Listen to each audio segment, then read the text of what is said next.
Hey, how's it going, everybody? It's Nicholas Davenport, aka Mr. Mental Muscle, and we're back with another episode of the Mental Muscle Podcast. Now, today I want to talk about being the best. Now, whatever your field is, whether it's school, sport, business, whatever it is, you probably strive to do the best as you can be. Some people want to even be the best of all time.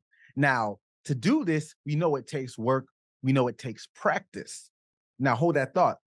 Practice can mean a lot of things depending on who you ask. Even the great Allen Iverson made a joke about, we talk about practice, but does it go further than that? Because if everyone understands it takes a lot of hard work, consistency, dedication to become a quote unquote great person in your respective field, how come everyone isn't an expert?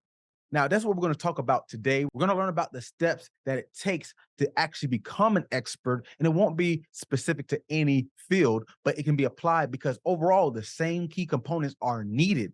We're going to talk about the types of people, what their personalities are like, what they need to do to become an expert, become the best. Because, like I mentioned, it's more than just trying. If that was the case, everyone would be achieving the all-time great list, going to the NBA, becoming a Fortune 500 CEO, starting a mega business like Facebook or Apple. The list goes on.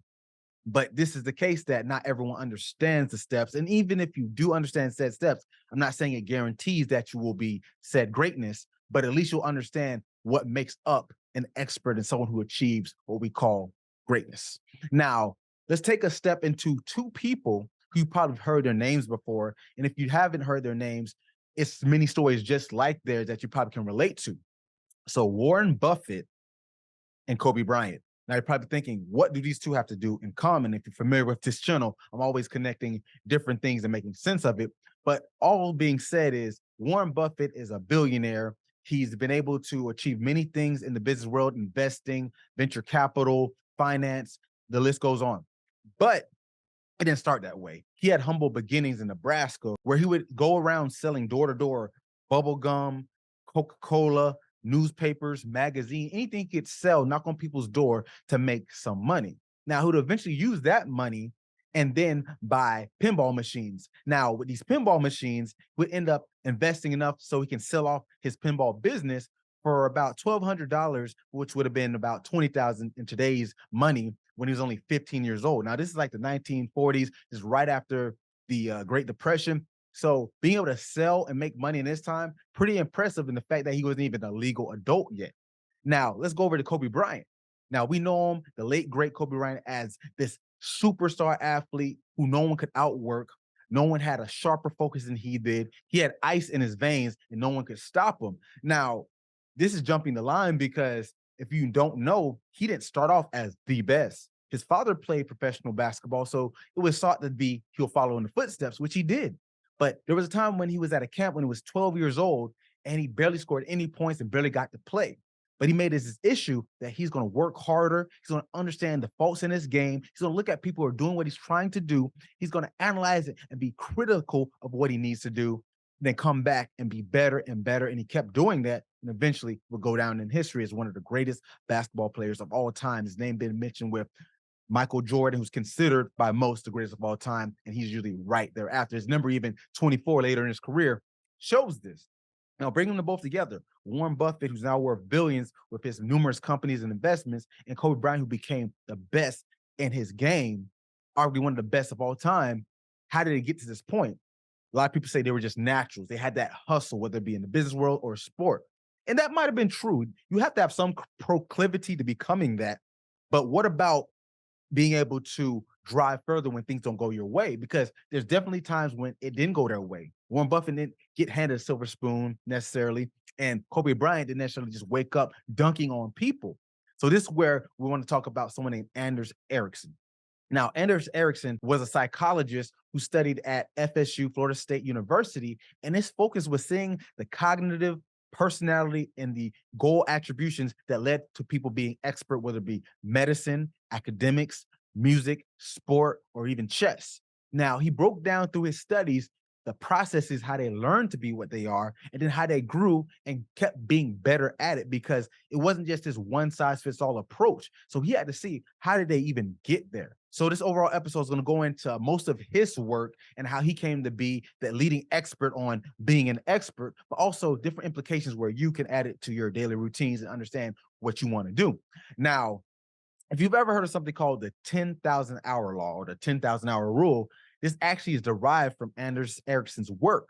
Now, Malcolm Gladwell had a book called Outliers, which this rule is mentioned. Now, the misconception is that the general public just ran with this number, 10,000 hours, implying that if you work at something, whatever your field is, for 10,000 hours, you'll be good enough to be an expert. Now, Gladwell and Ericsson would go on to say that this was an overgeneralization, because just doing something is not enough to make you good or even great at it. It takes different steps and protocols while you're doing it. For example, I used to play football. There's plenty of people who showed up to practice every day, just like I did, but they never played in the game. They never got good enough to start or even touch the field. Could you argue that they didn't put in as much work as I did? Maybe, maybe not. But why didn't they get on the field? Why didn't their abilities improve like mine or anyone else's who got the start? There's more to this. Use this analogy, for example. Think about a race car driver. Now, I'll use myself once again. I've been driving since I was about 16 years old.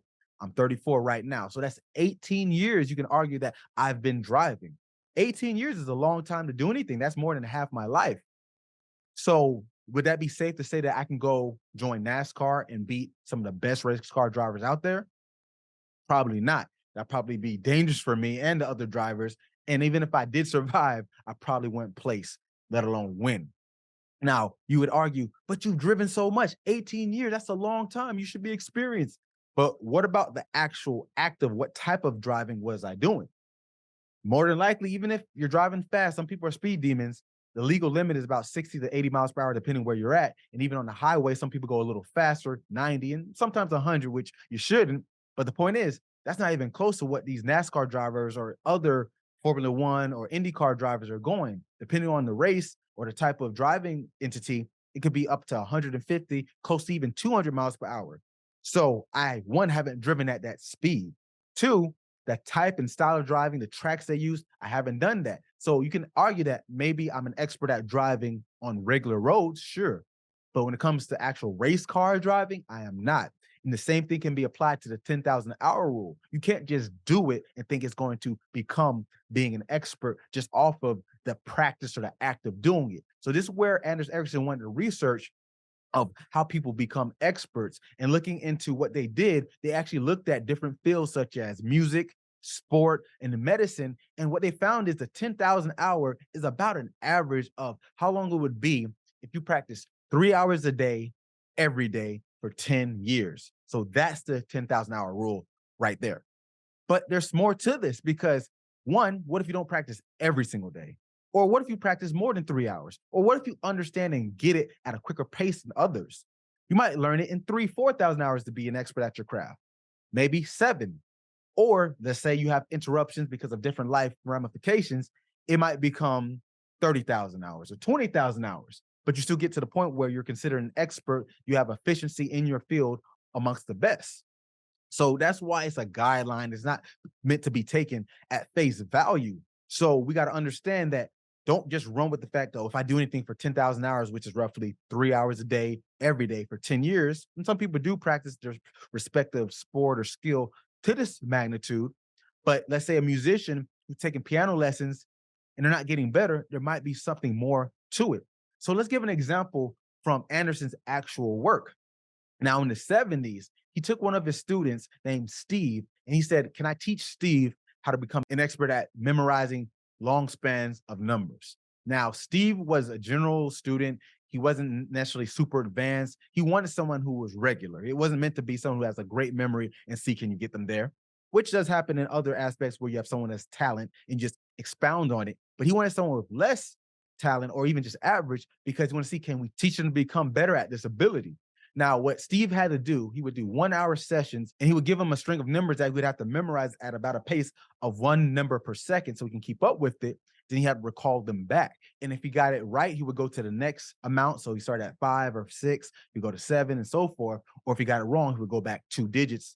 So you had some kind of reinforcement or some kind of like punishment, if you will, because if you don't get it right, you have to go backwards, which can be frustrating, especially when your goal is to get as much as you can.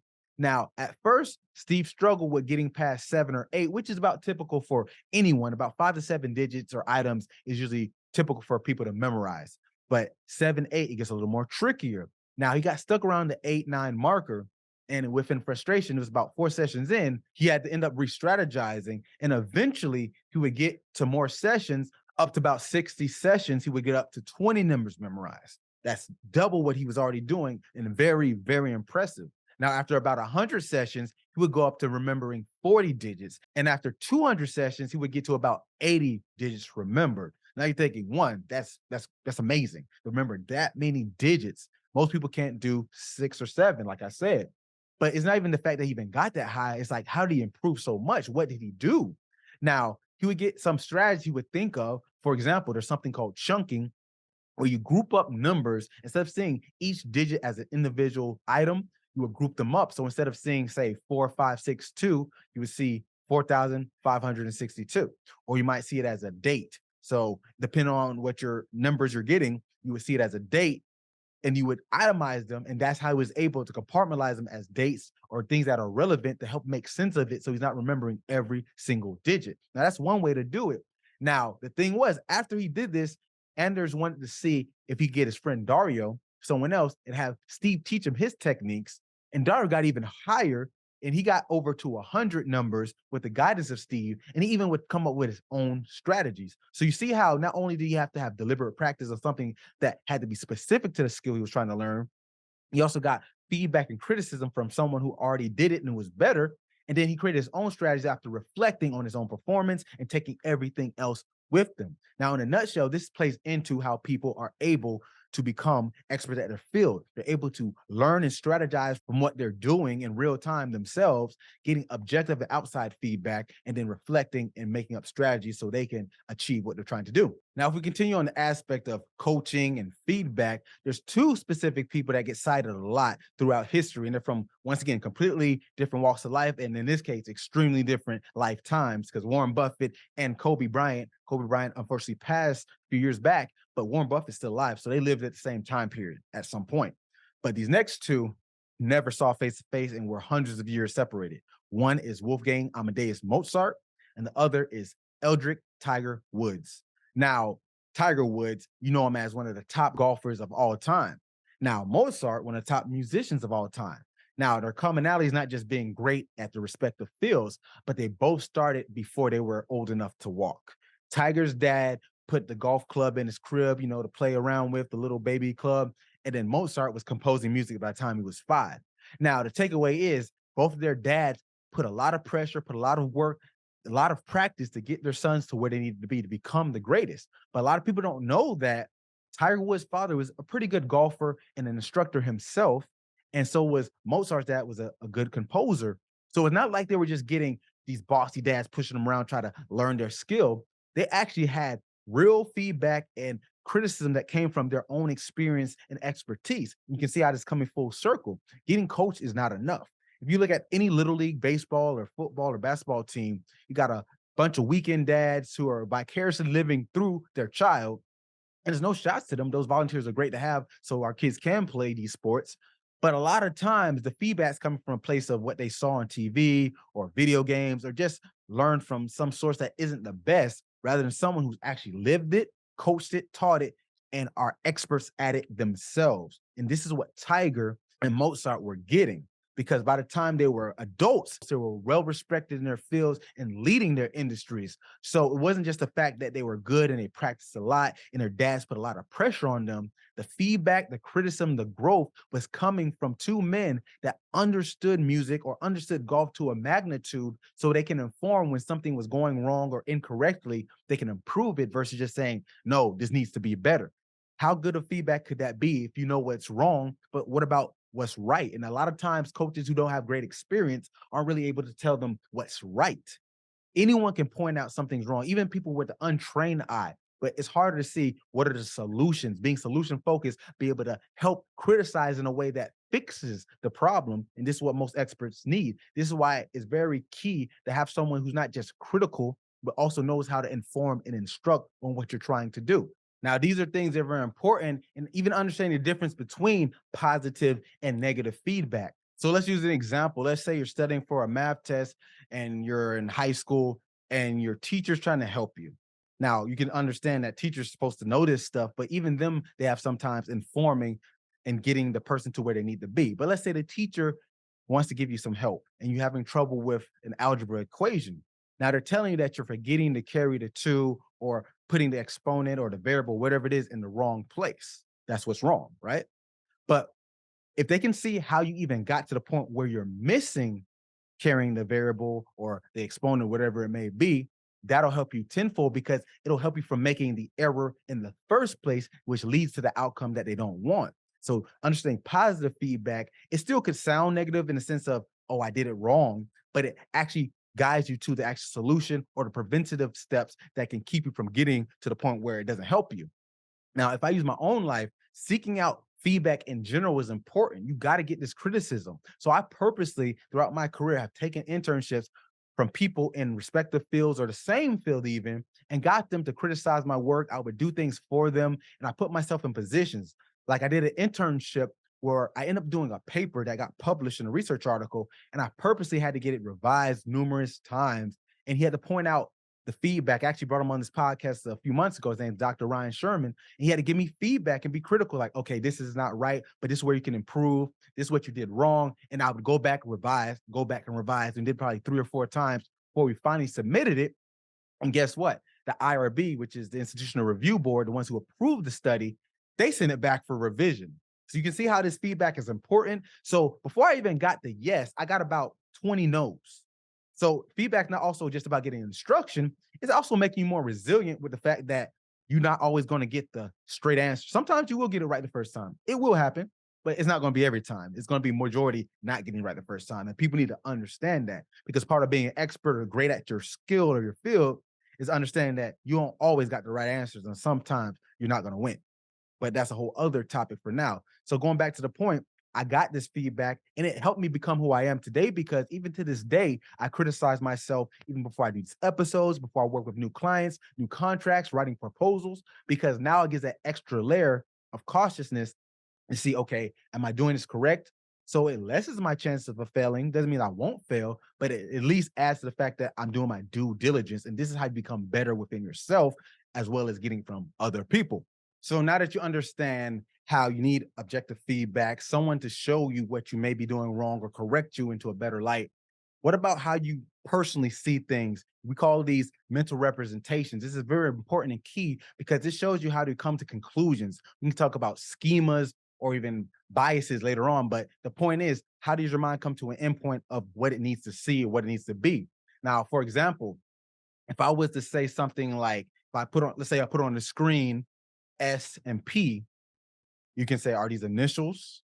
Do they mean something? Starting point, salt and pepper, Scottie Pippen. Now, depending on the context of what you're trying to do, it's going to change. So if I say food item or something you use on food, maybe it's salt and pepper. So it's just your brain try to make sense of the information. Or if I put two spaces between the S and the P, and I said, okay, what word is this made of? And those two blank spaces are letters. So it could be like, is it stop?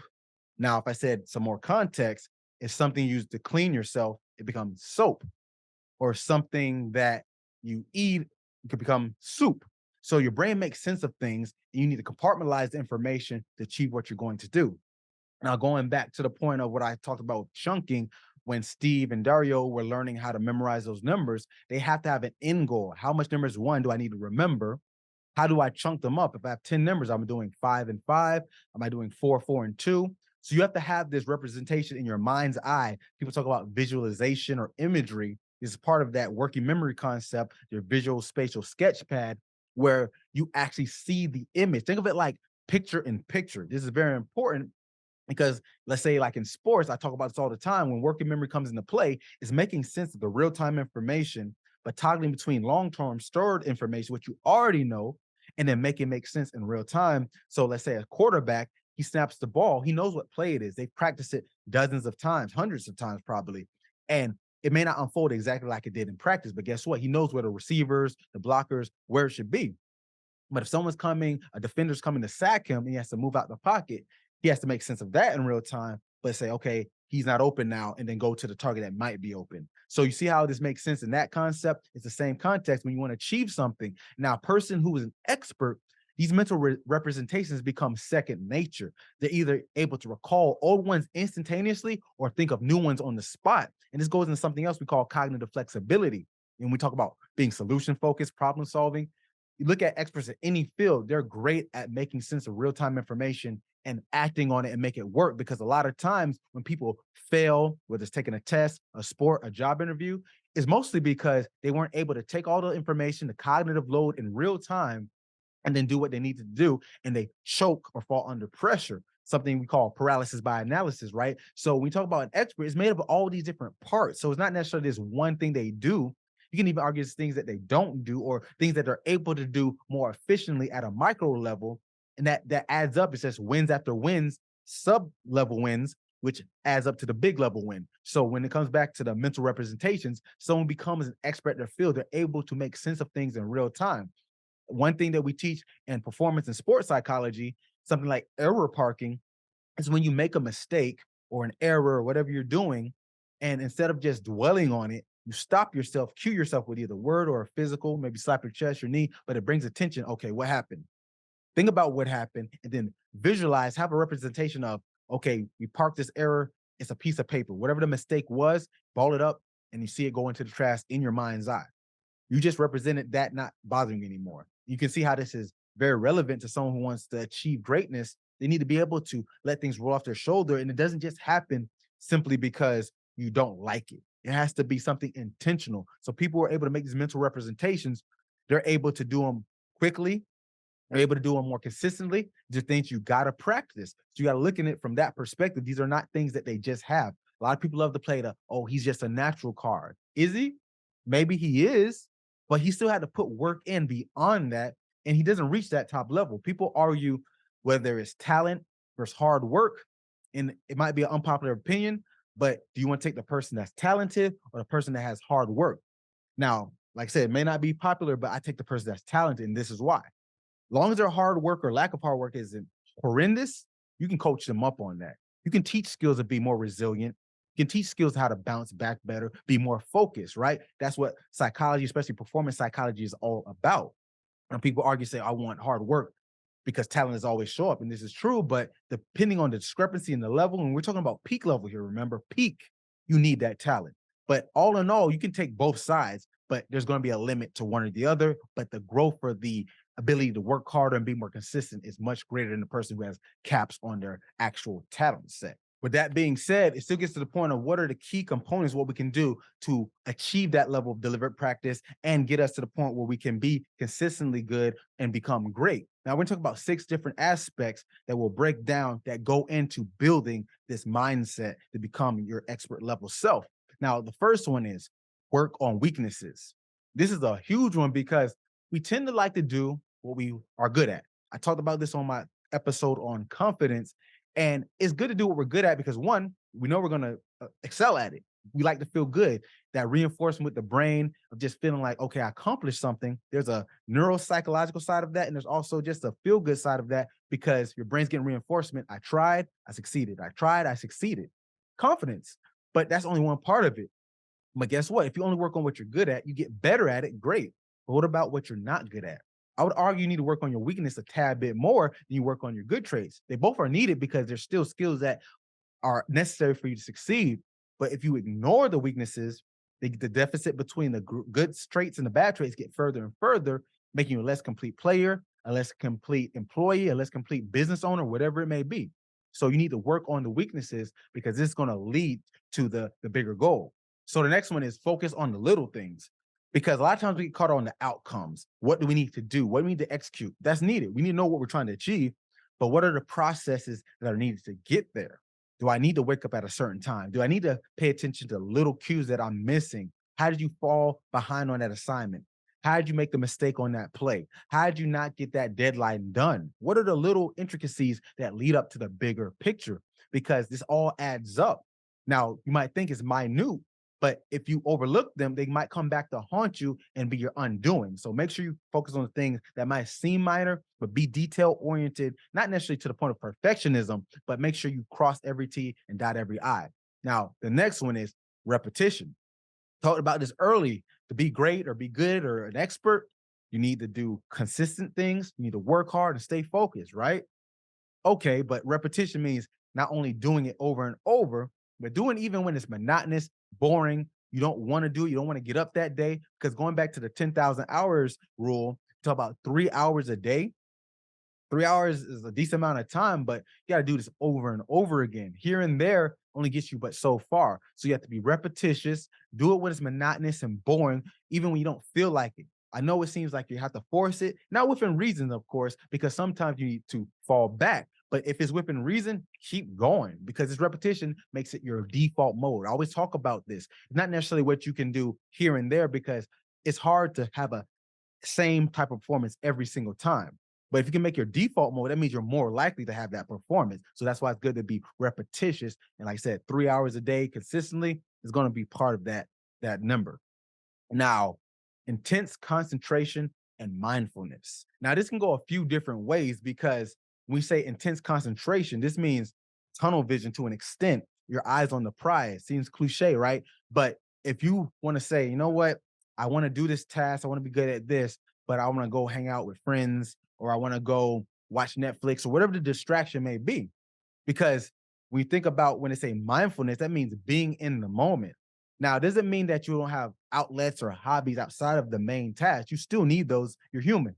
But when we say mindfulness, it gets misconstrued as this word that just means here and now. But how are you truly here and now? That's going back to being critical, being focused. So you know when you did something wrong. You can quickly say, wait, that's not right. Let me fix that. Or wait, let me go back. Or hold up, maybe I need to rethink this. Mindfulness includes being wrong and noticing it too. That's the part I don't think it's talked about enough. So when we say intense focus, it's not just focus on the task at hand, staying tunnel vision. That's part of it, but it's also knowing when and when not to do something or revert back and get it done another way. Now, solitary practice. This goes beyond what you do already with, say, your group, your team, your coach. Because you get good working with a structured program, a team, a coach. That's part of what we said. You need objective feedback, someone to reinforce things. But what are you doing when no one's watching? This is going to make a big difference because when no one's watching, these are the minor things. This goes back to focus on the little things, those minor details. This is where this happens because you're going to do things that require a little more work and you come through more breakthroughs that make you notice what you may have not noticed in the practice. Because remember, when the coach is there, you might perform different. A lot of people get that kind of Hawthorne effect, right? You might perform better when the coach is there. You might perform worse when the coach is there. But the point is, it influences your behavior and personality in that moment. So doing things while you're out of it may show a new side of you that you might have not noticed before to understand what you may be doing better or what you may be doing worse. Now, getting objective feedback. We mentioned this. Make sure you get this because it's so easy to get yes men. So it's not just getting feedback. Get feedback from people who can say, you know what, you did good on that run, but there was a few things I want to point out. Because if you only get that was good job, Johnny, that was good job, Billy, that was good job, Lisa. Whatever it is, how do you get better if you're not getting told what's wrong? And if you are doing a good job, still get that. But there's always going to be something, not say to nitpick at, but at least to comment on, or maybe give more reinforcement what you did right and maybe change it a little bit or add something to it so you know. So getting objective feedback, keyword objective, it shouldn't be from people who have 100% your interest. Obviously, your coaches do, but sometimes get it from people who don't have 100% your interest. Maybe a neutral party, maybe put a video up on social media, YouTube, because that's going to be the most objective feedback. I can tell you, look at the comments of some of my videos. So you'll understand that, okay, maybe I can go about this another way. And it doesn't necessarily have to be bad feedback. It might be good feedback or just criticism that helps you become better. Now, the last one, take notes from the greats. I talk about social modeling all the time. This is being able to see someone trying to do the endeavors you do or achieve the goals that you want, or just someone who's great at their specific sport, job, task, And it doesn't necessarily have to be 100% in your field, but maybe it can give you the motivation or the objective learning to know this is how I maybe should shape my career or my journey to get better. Think about all the people who've done what you've done. You can look at their successes. You can look at their failures. You can look at when they won. You can look at when they lost. You can look at when they had a horrible outing in their life. And maybe you can relate to that because a lot of times we go through these things alone, whether we have coaches or not, or bosses, whoever can give us feedback. But sometimes it's good to see someone outside of us. We form these kind of parasocial relationships of someone, dang, I identify with that. And that makes you kind of feel better too, outside of just getting better as a skill or a trait, but you understand you're not the only one that went through this. So these are key things to do so you can be able to achieve your best abilities. Now, what are some limitations to this? Because we talked about all the things we can do, but you got to be cautious of some biases or things that might detract you because a lot of times we get set in our ways. Now, one key limitation is people thinking that different skill sets or abilities or becoming an expert in general is domain specific. Now, what this means is saying that there's this one aspect of how your brain processes or how you go about certain things that achieves just this one other aspect. For example, you can say only practicing hitting can make you better at being a baseball player. That's saying it's only that one thing. But what about studying film? What about working on your speed, your strength, your conditioning? What about doing actual cognitive training, mental coaching, things that I do? That all goes into it. So when we get caught up only this is all I got to do, it limits you. So you have to be able to know that there's more to the overall goal. Now, other limitation could be biases because a lot of times people get so focused on what do I know, they're not open to new information. For example, confirmation bias. This is when we say, I'm going to look for things that I already believe in. You want to be an expert, you got to object to your own opinion sometimes. Sometimes, like, maybe that's not the way. Even if you might think it's right and you've been doing good by it, see what else is out there. It might help you. And you don't have to take everything from it, but it gives you an indication that, okay, this is something that can help me. Now, another one could be the curse of knowledge because you get so good at something, going back to, are you going to be open to new information? Especially when it's a coach, make sure your coach doesn't have curse of knowledge because they only see it from their expert ability. They're going to explain it to you as an expert. You may not fully understand. Let's use the Heat's coach, Eric Spoelstra. He's been to numerous championship NBA finals. He's won numerous. He's in one right now against the Denver Nuggets at the time of this recording. And he started as a video guy watching film, studying the other teams. He did that for years. Talk about deliberate practice. Then he got assistant coaching position. Then he got the head coaching position. And he's able to break things down because you're able to criticize better when you look at the intricate parts. The curse of knowledge would be something maybe like Michael Jordan. This is why they say the best athletes don't always make the best coaches. Sometimes they can, but most times they don't because their curse of expertise or curse of knowledge is going to be so high that they might just say, hey, this is what I did. I achieved it this way. I. And it's not to be dismissive of their players or their team or the business, whatever it is. It's just the fact they understand what it takes to be the best in their eyes. But when you want to be a leader or help someone else become great, or if you want to become great, it has to come from someone who can see it from an expert level, a mediocre level, a novice level, and a horrible, worst case scenario level. Because that way they can see it from different perspectives. So you can be better regardless of where you may fall. And then as you progress, they know how to guide you through each point. So you don't want to fall victim of the curse of knowledge or even overconfidence bias when you think you know so much that you literally just don't try anything else. So these are all things to watch out for. Because if you look at it like a practical example, say something like doctors. Typically, younger doctors are better, not because there's just something against older doctors, but it's because staying on the newest things, going back to that curse of knowledge or even that overconfidence. If you've been practicing for 45 years, it's not saying you don't keep up with the newest things, but you might not take a hold of it as quickly. There's new technologies, new procedures, new techniques. So you might be doing things by the book, but there might be a more efficient way that you might not subscribe to because you've been doing it for 30, 40 years. And they found this in research that they typically see better performance in the doctors that are younger. So these are just things to take into consideration. Now, this is not an exhaustive list. Anders Ericsson's work was great and it taught a lot in the field of psychology and performance for people of all demographics. Like I said, music, sport, medicine, chess, the list really goes on. His book, Peak, that he wrote a few years before he passed, is also a great read. And I'll put the link to that book in the description below, so make sure you check that out. So all in all, what do you want to do now that you know this information? Are you going to go about your practice a little bit differently? Are you going to go get a coach or a mentor, someone to help objectively criticize you, to push you to be to your limits? This is what it takes. So, whatever it is, whether you're an athlete, a business owner, a relationship, whatever it is, there's a way for you to improve and you can always get better so you can get your mind right. Thanks for tuning in.